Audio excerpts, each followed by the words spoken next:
Nah,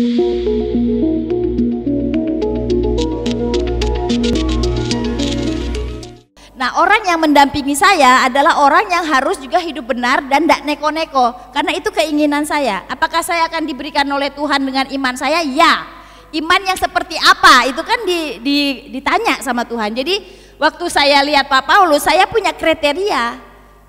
Jadi kriteria yang saya punya dalam iman itu yang diberikan oleh Tuhan. Tuhan tidak memberikan kepada saudara waktu saudara tidak punya keinginan. Saudara nggak punya bayi kok dikasih bayi. Saudara nggak kepingin punya bayi, nggak pengen punya anak kok dikasih anak, gitu kan?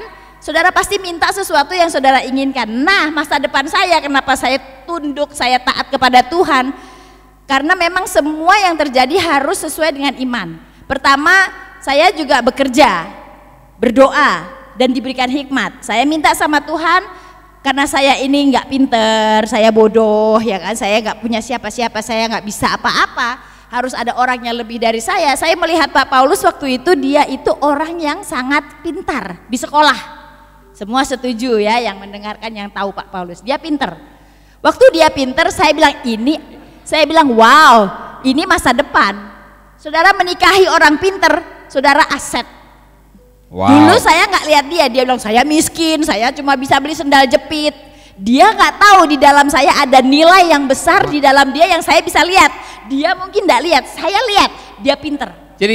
Jadi ternyata kamu jeli sekali melihat. Seneng loh dibilang gitu. Ya, walaupun saya mahasiswa termiskin di sekolah Alkitab, ternyata dia pinter. Dia bisa melihat potensi di dalam diri saya. Dia pinter. Yang kedua ya, saya lihat dia pinter karena saya dibandingkan saya dia lebih pinter. Lalu saya dibandingkan saudara saya lebih pinter kan gitu ya kan. Jadi saya membandingkan dia pinter. Yang kedua, dia orang yang rajin. Semua mahasiswa tidur, dia kerja. Karena kalau dia nggak kerja dia nggak dapat beasiswa, ya kan? Dia kerja, terik matahari. Saya ingat selalu kaosnya kuning, celananya biru dongker, kedodoran gitu ya. Tapi saya nggak lihat kayak gitunya. Saya lihat dia rajin. Selalu jam 2 siang terik matahari dia potong rumput. Saya kasih poin ke jomblo-jomblo. Kalau cari pasangan hidup, cari orang yang rajin. Jangan menikahi orang malas. Dia rajin, itu aset. Saya dapat 2 nih ya. Pinter, rajin. Pandai menabung. Yang ketiga, saya lihat dia yang pandai menabung saya. Oh, ya. Pandai cari duit. Dia itu disiplin. Jadi setiap jam 6 tet itu di aula bunyi bel, tet, semua mahasiswa harus keluar, datang tepat waktu. Karena kalau 5 menit telat, habis tuh makanannya nggak ada di meja, dimakan temennya, gitu kan. Jadi waktu itu jam 6 kurang 15, jam 6 kurang 10, saya selalu lihat aula, kan biasa mahasiswa udah lapar nih, bel kok belum bunyi-bunyi. Di dalam aula hanya ada 1 orang duduk dengan Alkitab atau buku, rambutnya kelimis pakai minyak gitu ya. Terus dia gitu, wow, waktu itu saya masih ada rambut. Puji Tuhan saya pernah punya rambut tebal. Itu duduk baca buku di meja besar, sendiri di aula yang besar. Saya selalu lihat Paulus Wiratno lagi duduk di sana gitu ya. Waduh, pingin cepet-cepet ketemu. Nah di situ saya lihat ada 3 hal yang menjadi hikmat atau doa yang menjadi keinginan kita. Artinya saya belajar iman itu nggak kerja sendiri. Iman bekerja bersama-sama dengan kita. Jadi Tuhan ada bagian Tuhan melakukan apa yang kita minta. Tuhan menjawab apa yang kita minta, itulah bukti dari iman itu sendiri. Apa yang saudara minta harus kasih tahu Tuhan. Jadi saya dapat masa depan saya ini ada 3 hal. Yang pertama dia pintar, itu aset. Kedua dia rajin. Ketiga dia disiplin. Luar biasa. Ibu, saya mau sekali lagi kita tutup dengan pertanyaan ini. Waktu suamimu mengambil keputusan untuk pindah dari Ambon ke Bali, Anda tidak banyak bertanya juga. Kenapa tidak banyak bertanya? Kenapa pilih Bali? Ya, saya pernah ditanya waktu sampai di Bali. Padahal waktu itu ada pilihan-pilihan yang lain. Contoh kembali ke Malang, karena di Malang sudah dikenal namanya, banyak pelayanan, sudah ada tempat atau posisi mengajar lagi sebagai dosen. Kenapa waktu suami pilih saya mau di Bali walaupun tidak punya rumah, tidak punya apa-apa, hanya datang di Bali dengan 2 koper, sandal jepit, celana pendek, kok Anda mau? Saya sebenarnya dimanapun tidak ada masalah. Terus terang ya, saya ingetin dulu waktu mau pindah ke Ambon, bukan Pak Paulus yang putuskan, saya yang memutuskan. Pak Paulus waktu itu sempat gelisah, takut, ya kan? Bagaimana istri anak-anak saya? Di sini kita sudah nyaman, sehari bisa 2-3 kali khotbah di gereja-gereja yang besar, ya kan? Sudah nyaman, sudah enak. Tapi saya tahu Tuhan berbicara, ambil tantangan ini, walaupun tidak digaji. Kita ditawarin ke Ambon tidak digaji, bahkan perpindahan kita dengan 1 kontainer dari Malang ke Ambon pun kita tidak dibayar, saudara. Pakai uang pribadi sendiri. Kemana-mana, saya bawa sofa saya, mobil saya, semua saya bawa ke Ambon pakai 1 kontainer. Zaman dulu kontainer itu mahal banget, tapi kita bisa melakukannya, dan itu semua yang saya lihat dan saya mengalami bahwa Tuhan selalu menyertai, itu yang membuat saya nggak pernah takut. Wong hidup saya ini dipimpin Tuhan, saya punya bayangan, saya punya kaki 1 di tangan kanan Tuhan, kaki 1 lagi di tangan kiri. Jadi kalau jalan, saya jalan kemanapun saya pergi sampai hari ini, saya tahu Tuhan menyertai. Jadi waktu saya jalan, tangan Tuhan ikut jalan bersama dengan saya. Kemana saya pergi, itu prinsip saya. Jadi saya nggak pernah berpikir bahwa Tuhan tidak dengan saya. Jadi apa yang saya harus takuti? Tidak pernah ada yang saya takuti. Tadi Anda bilang Anda seperti memegang tangan Tuhan. Tidak, telapak tangan saya ini, telapak tangan Tuhan nih, kaki saya 1, kaki saya 1 di situ. Jadi kaki saya dua-dua ada di tangan Tuhan. Wow, jadi waktu saya jalan seperti ini. Jadi setiap langkah saya itu disertai oleh Tuhan. itu tanda tapaknya, saudara tahu bahwa apa yang Anda lihat, kemana Anda melangkah, Anda bersama dengan Tuhan. Jadi saya jadi ingat Ibu Paulus waktu di sekolah Alkitab diajari lagu Tuhan pimpin, tangan Tuhan dipimpin saya. Bukan dipimpin saya. Tangan Tuhan pimpin saya. Nah, saudara, hidup dengan beriman artinya taat saja. Amin. Melangkah. Karena apa? Waktu Anda taat melangkah dan meyakini ini jalan yang ditunjukkan oleh Tuhan, saudara akan sampai di tempat di mana Tuhan mau. Seperti Abraham, pada akhirnya dia sampai ke tanah perjanjian. Ya kan? Mohon maaf, anak cucunya sampai ke tanah perjanjian juga. Luar biasa. Saya pikir kita harus kembali kepada ayat ini dan kita harus betul-betul menerapkan. Kita paham betul apa maksud ayat yang Tuhan sudah berikan kepada kita. Iman adalah dasar dari segala sesuatu yang tidak kelihatan, ya kan? Kemudian bukti dari segala sesuatu yang kita sudah alami. Jadi pengalaman-pengalaman kita itu adalah pengalaman yang membuat iman kita itu terus-menerus menjadi kuat. Nah, waktu kita sudah kuat, kita semakin percaya, tidak pernah ada alasan. Pak Paulus bilang taat. Taat itu artinya tidak, T-nya ya, taat, T-A-A-T, ya. Tidak ada alasan, titik.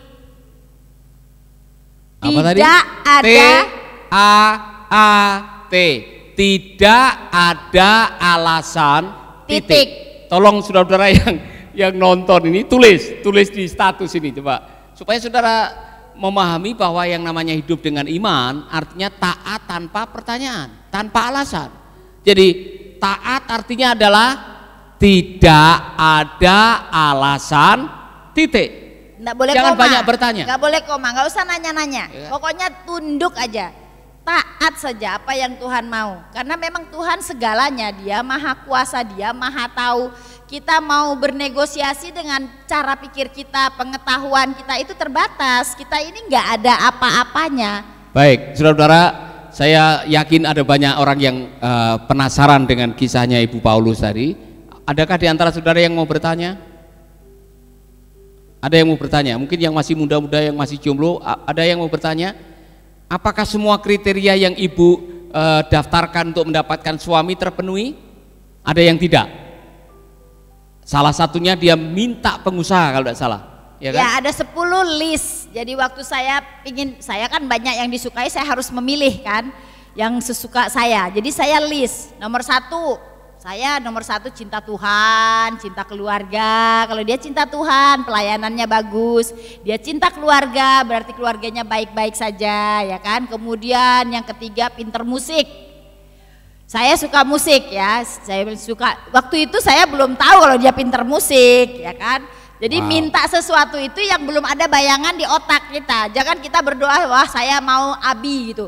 Wah Tuhan yang keriting rambutnya dan harus dari kapan soe. Itu bukan iman ya, karena dia sudah tahu siapa yang dia kepingin gitu. Bukan, jadi memang masih belum tahu apa-apa. Jadi waktu itu saya tidak masuk dalam perhitungan sebetulnya? Enggak ada sama sekali, enggak masuk dalam list. Karena Pak Paulus waktu itu kurus ya, miskin gitu. Enggak ada figur seorang pengusaha. Karena saya punya list yang berikut adalah dia kaum awam, seorang pengusaha. Kenapa? Karena saya takut di benak para hamba Tuhan yang saya temui itu jadi pendeta itu melayani Tuhan miskin. Itu membuat saya takut ya. Wow, jadi miskin nanti saya gitu kan. Ya udahlah, nggak apa-apa kalau memang Tuhan mau saya jadi miskin, nggak apa-apa. Jadi salah satu list saya adalah seorang pengusaha, bisnismen. Kalau bisa kaum awam, jangan pendeta juga, karena pendeta tuh miskin sama miskin nikah miskin deh ya kan. Jadi saya nggak mau, saya mau pengusaha. Jadi waktu itu saya berpikir dia bukan pengusaha, dia tidak tinggi besar ya. Perempuan senang yang tinggi besar, gagah gitu, wah dilindungi dan lain sebagainya. Wah itu nggak ada. Terus semakin kesini, jadi Tuhan itu Pak Paulus bukan tidak menjawab. Dari 10 sekarang Tuhan jawab semuanya. Haleluya. Saya pikir-pikir sekarang saya dapat pengusaha yang luar biasa, pengusahanya Tuhan. Dia punya apa saja, pengusaha yang hebat, ya pengelola bisnisnya Tuhan, dan itu luar biasa, luar biasa. Jadi yang berikut adalah tinggi besar. Sekarang dia sudah saya sulap, ya, gagah, ya, luar biasa. Tidak, besarnya dapat. Luar biasa ya, bagus ya. Luar jadi biasa. Semua dijawab Tuhan. Nah saya belajar. Tuhan menjawab doa kita itu nggak langsung pada hari itu, ada waktunya. Kadang-kadang tunggu dulu, sabar gitu kan. Nah pengalaman-pengalaman inilah yang membuat saya nggak bisa bernegosiasi dengan Tuhan, karena saya tahu dan percaya bahwa Tuhan punya waktunya Tuhan. Terakhir Ibu, terakhir dari yang terakhir. Setelah melihat semua yang terjadi ini dan menengok ke belakang mengenai perjalanan hidup Paulus Wiratno dengan Marlisha itu, apa yang Anda bisa simpulkan? Wow, amazing ya, luar biasa sekali. Saya merasa Tuhan sangat-sangat baik dan dia sangat-sangat peduli. Dengan kesemuanya ini saya selalu bilang Pak Paulus, slow down dong sedikit. Pelayanan kita ini kita bilang crazy ya, gila-gilaan. Gila bukan dia gila, maksudnya gila-gilaan. Wow, gila bener gitu ya. Pelayanan kita ini amazing banget. Jadi memang perlu penyertaan Tuhan. Kalau nggak ada Tuhan, nggak bisa. Kadang-kadang saya kewalahan. Wow, banyak bener radio ini perintisan, bedah gereja itu nggak cuma 1, 2, 3, itu bisa banyak banget gitu ya. 50-an ke atas gitu. Ini headache gitu, otak itu kayak bingung sekali. Tapi saya ambil satu bagian yang benar-benar bisa nge-charge saya. Jadi ada misalnya ada banyak nih apa yang kita lakukan, tapi ada satu saja yang betul-betul saya betul-betul menikmatinya, itu bisa membuat saya bahagia secara alami dan lain sebagainya. Itu yang akan membuat charge atau charger dalam hati saya supaya saya terus berenergi untuk melakukan kesemuanya ini. Jadi saya punya panti asuhan Pak Paulus, ada waktu itu ada 12 panti asuhan, kemudian turun menjadi 6 panti asuhan dan 5 children center atau PAUD dan lain sebagainya. Saya suka anak-anak, dari dulu saya suka anak-anak. Saya senang sekali waktu belum sekolah Alkitab, saya kumpulin anak-anak di kompleks, duduk di depan rumah saya, kemudian saya cerita tentang Cinderella, saya cerita tentang Upik Abu, bawang putih, bawang merah, saya cerita semua dongeng itu saya hafal saudara, saya tahu semua, saya senang sekali. Saya punya jatah beli majalah-majalah cerita seperti itu setiap bulan bisa 10 Pak Paulus, dan saya baca habis, kemudian saya kumpulkan anak-anak di kampung dimanapun saya duduk di tengah-tengah, saya cerita sampai hari ini. Kebahagiaan saya hari ini dengan semua pelayanan yang gila-gilaan ini, panti asuhan, pelayanan anak-anak, PAUD, Mercy Indonesia, itulah charger saya.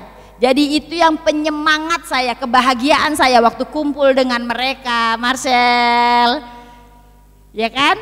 Jadi anak-anak ini adalah kebahagiaan saya. Amin. Hanya duduk dengan mereka, kemudian lihat mereka baik-baik saja, lucu ya. Ada Marcel yang lucu banget. Marcel, kamu tahu nggak kalau kamu kebahagiaan saya? Amin. Iya ya, luar Haleluya. biasa. Jadi kita harus mencari, walaupun banyak sekali kececer apapun yang kita lakukan, harus ada satu fokus di mana yang bisa menghidupi kita. Haleluya. Saudara-saudara, apa yang disaksikan tadi adalah pengalaman iman yang Anda boleh buktikan sendiri, ya kan? Yang saudara menonton ini barangkali tidak yakin apakah benar yang diucapkan, datang kembali, datang ke tempat pelayanan, buktikan benar atau tidak apa yang kami katakan. Yang jelas semua yang terjadi itu karena kami mempraktekkan Ibrani pasal 11. Iman adalah dasar dari segala sesuatu yang belum kita lihat, dan bukti dari segala sesuatu yang belum pernah kita lihat. Jadi sekali lagi saya mengutip kalimatnya Pak Miles Monroe, iman adalah currency in the kingdom of God. Faith is the currency in the kingdom of God. Artinya apa? Kalau Anda ingin belanja dalam kerajaan Allah, mata uangnya adalah iman. Semua yang terjadi di dalam kehidupan pelayanan kami ini adalah iman.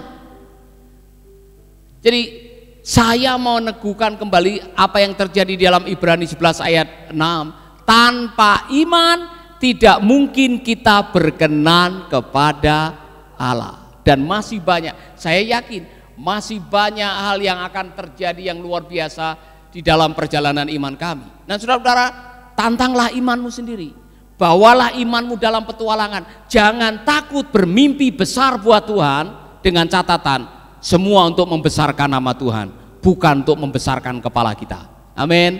Mari kita berdiri bersama-sama. Saya mau menantang saudara-saudara yang sekarang ini saudara rindu supaya bisa memiliki sesuatu, mengimani sesuatu. Yang sedang mengimani untuk punya rumah, terus beriman supaya punya rumah. Yang sedang mengimani untuk punya suami atau istri, terus beriman dan berani melangkah, mencari walaupun tidak ada bukti-bukti dulu, tapi sudah mulai melangkah. Yang beriman untuk bisa barangkali punya pelayanan, saudara beriman. Yang beriman supaya bisa memulai sebuah usaha di tengah-tengah pandemik, beriman kepada Tuhan. Saudara yang ingin beriman walaupun ada banyak kesulitan untuk bisa mendapatkan kesembuhan, beriman.